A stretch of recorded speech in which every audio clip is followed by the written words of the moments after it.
জাপানে এক ভদ্রলোক আছে মাসানোরি ফুকুওকা। ও প্রায় ১৫০-র ওপর ছবি কিনেছে। আর আমার গুরু একমাত্র যদি আমি বলি। নমস্কার ভিউয়ার্স, আজকে আমরা যুক্ত হয়েছি যোগেন চৌধুরী স্যারের সঙ্গে। তিনি একজন স্বনামধন্য শিল্পী। আসুন চলে যাই ওনার কাছে। তাকে নিয়ে আজকে আমাদের আড্ডা, তাকে নিয়ে আজকে আমাদের গল্প, তার জীবনে ঘটে যাওয়া বিভিন্ন ঘটনাকে নিয়ে আজকে আমরা এই পডকাস্টটা করছি। নমস্কার স্যার আপনাকে। নমস্কার। ভালো আছেন তো স্যার? মোটামুটি আছি।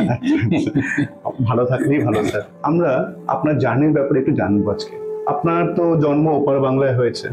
ওপার বাংলা থেকে এইপার বাংলায় যে জার্নিটা, সেটাতে আপনার শিল্পকলার কি প্রতিফলন ঘটেছে? ওপার বাংলায় তো পার্টিশনের পরে আমরা এদিকে আসি, কিন্তু আমাদের কলকাতার সঙ্গে যোগাযোগটা তার আগেও ছিল। কারণ আমার বড়দা তার আগে কলকাতায় এসে পড়াশোনা করছে। তারপর আমার কাকাবাবু কলকাতায় পুলিশের অফিসার হিসেবে চাকরি করছে, এবং আমাদের একটা ফ্যামিলির চেইন আছে যারা আমাদের সঙ্গে যুক্ত ছিল। তার মধ্যে কিছু বিখ্যাত লোক ছিল, যেমন চপলাকান্ত ভট্টাচার্য, যিনি ওই আনন্দবাজারের এডিটর, সম্পাদক। তারপরে মেট্রোপলিটন যে কোম্পানিটা, তার মালিকও আমাদের বংশের আর কি। তারপরে বিখ্যাত গায়ক, ক্লাসিক্যাল গায়ক কে ওই তারাপদ চক্রবর্তী, উনি আমাদের রিলেটিভ আর কি। তো এইরকম সম্পর্ক এ দেশের মানে পশ্চিমের সঙ্গে আমাদের ছিল। আর আমার বড়দা এখানে এসে পড়াশোনা করেছেন পরের দিকে। আর তারপর আমরা সবাই পার্টিশনের পর চলে আসি। আপনি তো রাষ্ট্রপতি ভবনে অ্যাজ এ কিউরেটর ১৫ বছর কাজ করেছেন। সেখানে কি দু একটা এক্সপিরিয়েন্স আপনি বলেন যেখানে আপনার ভালো লেগেছে? রাষ্ট্রপতি ভবনের ব্যাপার হচ্ছে যে আমি চাকরি খুঁজছিলাম আর কি। চাকরিতে আমি অ্যাপ্লাই করি, ইউপিএসসি থেকে আমি সিলেক্ট হই। সুতরাং সেইভাবে আমার এন্ট্রি রাষ্ট্রপতি ভবনে। তো আমি পাওয়াতে আমার ভালোই হলো। আমি ভাবছি দিল্লিতে যাব, তো রাষ্ট্রপতি ভবনে অ্যাপ্লাই করলাম।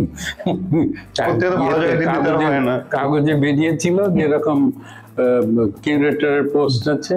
তো আমার তার আগে এক্সপিরিয়েন্স কিছুটা, বাইরে বিদেশে গেছিলাম, ২-২.৫ বছর ছিলাম প্যারিসে স্কলারশিপ নিয়ে। সুতরাং আমার একটা কোয়ালিফিকেশন তৈরি হয়েছে।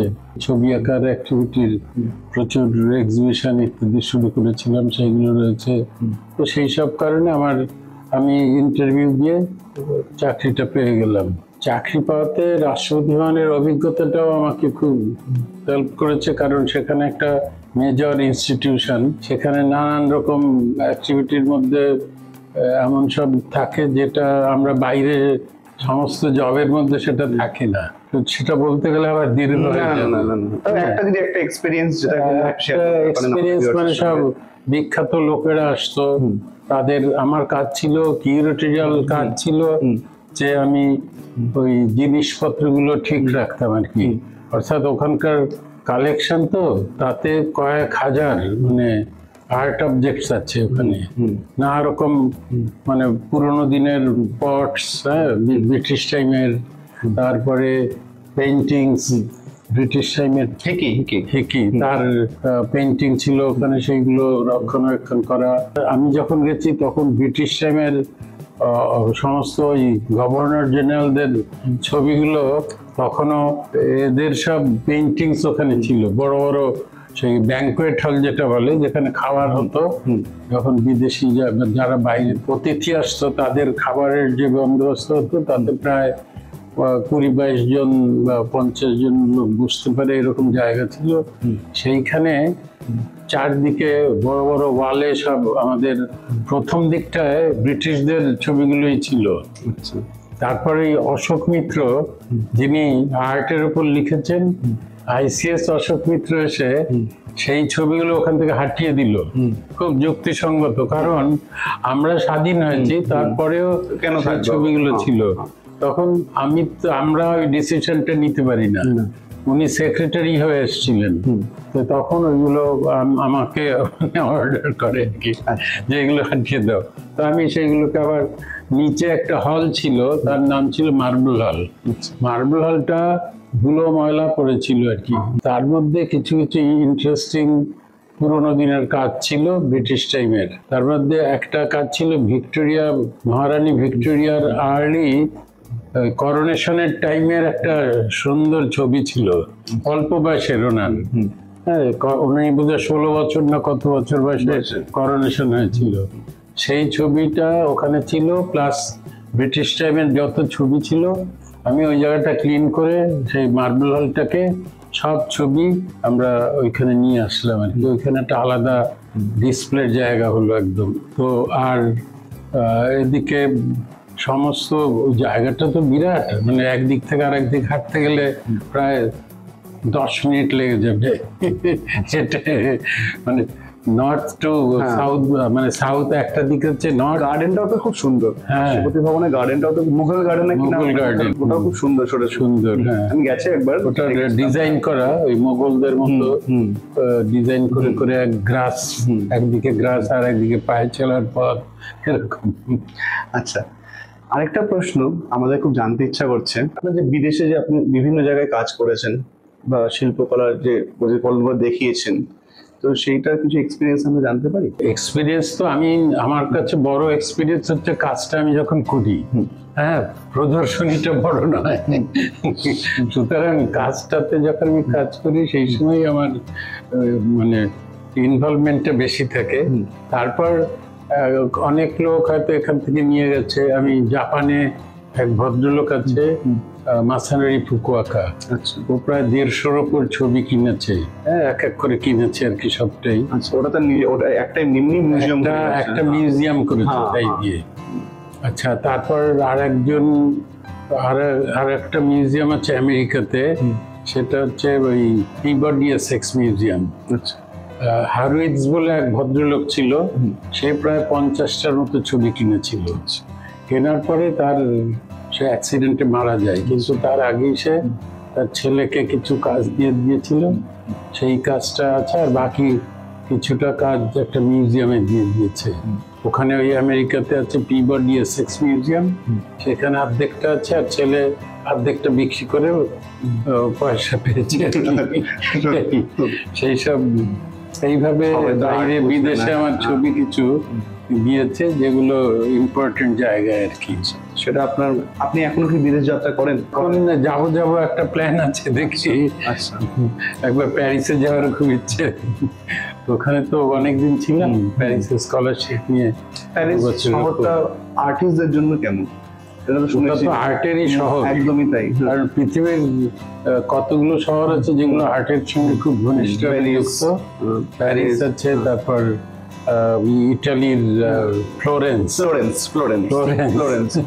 মাইকেলেঞ্জেলো, তারপর ওইখানে ওর মিউজিয়াম আছে, উফিৎজি মিউজিয়াম, এখানে সব থেকে ভালো কালেকশন আছে।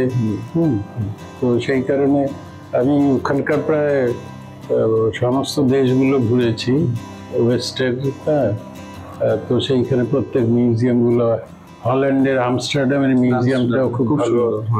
যোগেন চৌধুরী স্যারের গুরু কে? গুরু আসলে আমার কোনো গুরু নেই। আচ্ছা, গুরু আমার যারা আমাকে কলেজে শিখিয়েছে তারাই আমার গুরু, কিন্তু আলাদা করে কোনো গুরু নেই। আমার মনে হয় যে নিজেকে সমস্তটা খুঁজে বার করতে হয়।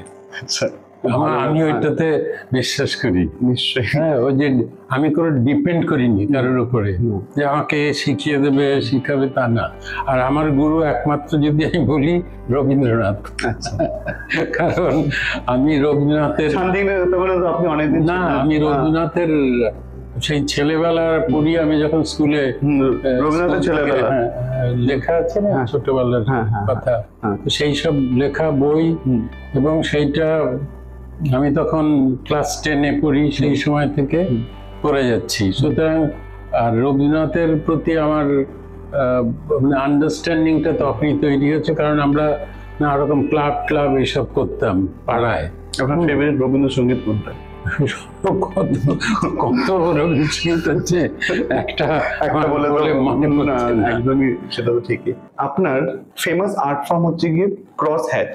এই ব্যাপারটা একটু বলতে পারেন আমাদের ভিউয়ারদের যে ক্রস হ্যাচ ব্যাপারটা আসলে কি? নাই, কিন্তু ব্যাপারটা সিম্পল। ব্যাপারটা হচ্ছে এরকম, আমি খুব লাইনেও কাজ করতে পারি, আমার প্রচুর শুধু সিঙ্গেল লাইনের কাজ আছে, সুতরাং আমি আবার সেইগুলোকে আমি টোন দিতে গিয়ে, অর্থাৎ তার লাইট অ্যান্ড শেড দেখাতে গিয়ে আমি আমার নিজস্ব একটা ধরন তৈরি করেছিলাম, যে এই লাইন দিয়ে দিয়ে ক্রস করে করে করে করে শ্যাডোটাকে দেখাতাম। সেই থেকে ক্রস হ্যাচটা তৈরি হয়েছে। আচ্ছা। এবং তার ফলে আমার একটা ইন্ডিভিজুয়ালিটি হতে তৈরি হয়েছে, কারণ আমি ওয়াটার কালার করে শ্যাডো দিতে আমার পছন্দ হয় না, এটা সলিড একটা হয়ে যায় তো।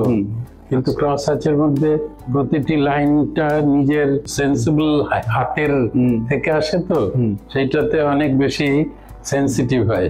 আচ্ছা, আপনার ছাত্র জীবনটা কেমন ছিল? আপনার গভর্নমেন্ট আর্ট কলেজে আপনি পড়াশোনা করেছেন। তখনকার দিনে গভর্নমেন্ট কলেজ আর এখনকার দিনে গভর্নমেন্ট কলেজের মধ্যে মানে অনেকটা তো বয়স। আমি অনেকদিন কলেজে যাইনি দেখতে। গভর্নমেন্ট আর্ট কলেজ ব্রিটিশ টাইমে যেমন ছিল, আমরা ঠিক তার পরে পরেই ঢুকেছি। যেটা ছিল, যেটা আমার পছন্দ হয়েছিল, যে তখনকার সেই পরিচ্ছন্নতা, সেইটা আমরা পেয়েছি। কলেজের পরিবেশ যেভাবে রাখা হতো আগে, আমরা 48-এ ব্রিটিশ ইয়ে গেছে, স্বাধীনতা পাই আমরা। তো আমি ঢুকেছি ওখানে 55 থেকে 60, 5 বছরের কোর্স ছিল আমাদের। সুতরাং মাত্র কয়েক বছরের ডিস্টেন্সে আমরা গেছি। তখনও মানে ওর পরিবেশ অত্যন্ত পরিচ্ছন্ন ছিল, সবকিছু মেনটেনেন্স ভালো ছিল, সেই কালচারটা ছিল যেটা ব্রিটিশ টাইমে ছিল। লিগ্যাসিটা ছেড়ে দিয়ে গেছে। তারপর সেখানকার যে গার্ডেন মেনটেনেন্স যেটা ছিল, তো এইগুলো এখন আস্তে আস্তে সেটা পরে গিয়ে দেখি সব পড়ে আছে। এদিকে অবনীন্দ্রনাথের একটা মূর্তি ছিল, সেইটা সেই অযত্নে পড়ে আছে একটা জায়গায়। তারপর গাছগাছালি এলোমেলো তৈরি হয়েছে। আগে একদম সমস্তটা লন মেনটেন করা হতো, তার ফুলের গাছ লাগানো হতো, মরশুমি ফুলের। সেই সবগুলো আস্তে আস্তে আমরা আমাদের বাঙালি কালচারের মধ্যে নিয়ে নিয়েছি একদম পুরো। তখন সেটা ছিল না। তো এখন আমি দীর্ঘদিন যাই না, আমি ইনফ্যাক্ট বোধহয় 5-7 বছর এইসব শুরু হওয়ার পরে আমি আর্ট কলেজে আর যাইনি। আমি অন্য ব্যাপারে, অন্য কাজে, অন্য আমাদের ওই একাডেমিতে গেছি, কিন্তু আর্ট কলেজে যাইনি। আমরা তাহলে পরের প্রশ্নে আপনার কাছে চলে যাই, যে 1970 দশক, যেটা কিনা ওই সময়টা তো অনেক চেঞ্জেস আসছিল, রাজনৈতিক প্রেক্ষাপট যদি আপনি ধরতে চান, অনেকগুলো চেঞ্জেস এসছে। তো সেই চেঞ্জেসে আপনার শিল্পকলায় কি কিছু দাগ কেটেছে বা কিছু অন্যরকম ভেবেছেন ওই সময়টার জন্য? অ্যাকচুয়ালি আমি গোড়া থেকে আমার একটা সোশ্যাল কনসিয়াস মানুষ হিসেবে আমি বড় হয়েছি। যা কিছু ঘটছে সেগুলোকে খেয়াল করি। আমার কাছে এই পরিবর্তনের, যে আমি তখন একটা সিরিজ অফ পোর্ট্রেটস এঁকেছিলাম পলিটিশিয়ানদের। সুতরাং এই রাজনীতির পরিবেশটা যেই চেঞ্জ করছে তার সঙ্গে যুক্ত এগুলো আসলে আমি একটা সিরিজ অফ পোর্ট্রেটস করেছিলাম, যেগুলো দিল্লিতে বসেই। স্যার, আপনার সঙ্গে একটা র্যাপিড ফায়ার রাউন্ড খেলবো। এক কথা তো বললেই হবে স্যার। ফেভারিট আঁকাটা কি? মানে আপনি কি রং পছন্দ নাকি সাদা কালো, ব্ল্যাক এন্ড হোয়াইট? একটা ব্যাপার হচ্ছে সাদা কালোতে আমি করি। পছন্দের রঙিন থাকলেও সাদা কালোটা চট করে অনেক কিছু করা যায়। আচ্ছা। আঁকার জন্য প্রিয় সময় রাত না সকাল? যে কোনো সময়। যে কোনো সময়। আচ্ছা। এক শব্দে শিল্পের আপনার অর্থ কি বুঝলেন? শিল্প কলা এক শব্দে সবটা বলা যাবে কিনা আমি জানি না, কারণ শিল্পকলা যেমন গান একটা শিল্পকলা, আবার পারফর্মিং আর্টস বা সমস্ত কিছু শিল্পের মধ্যে পড়ে।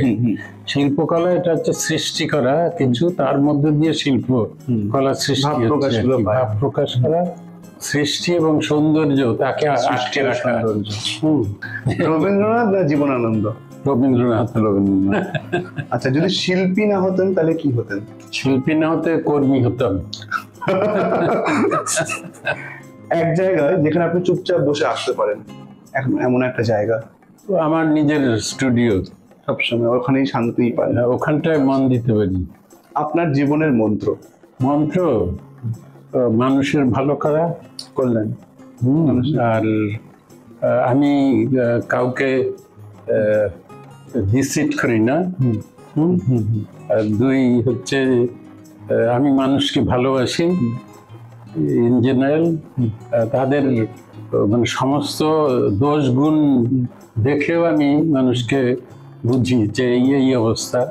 বর্তমানে আপনি কি কোনো সোলো গ্যালারি করছেন বা দেখতে পাবো, এক্সিবিশন কি দেখতে পাবো বর্তমানে? যদি কোথায় করছেন যদি ভিউয়ারদের একটু বলেন ভালো হয়। ব্যাপার হচ্ছে যে অনেক এক্সিবিশন হচ্ছে, এখন আর ওগুলো নিয়ে মাথা ঘামাই না। তবে আমার এক বন্ধু আছে, ও এক্সিবিশন করার কথা অলরেডি এক্সিবিশন করেছে এই 1 বছরের মধ্যেই। সমক মিত্র বলে একজন আছেন। তারপর বম্বেতে এখন একটা এক্সিবিশন হচ্ছে, ওখানে একটা গ্যালারিতে। সব জায়গাতেই কম বেশি চলতে থাকে এরকম। দিল্লিতে হয়েছে কিছুদিন আগে।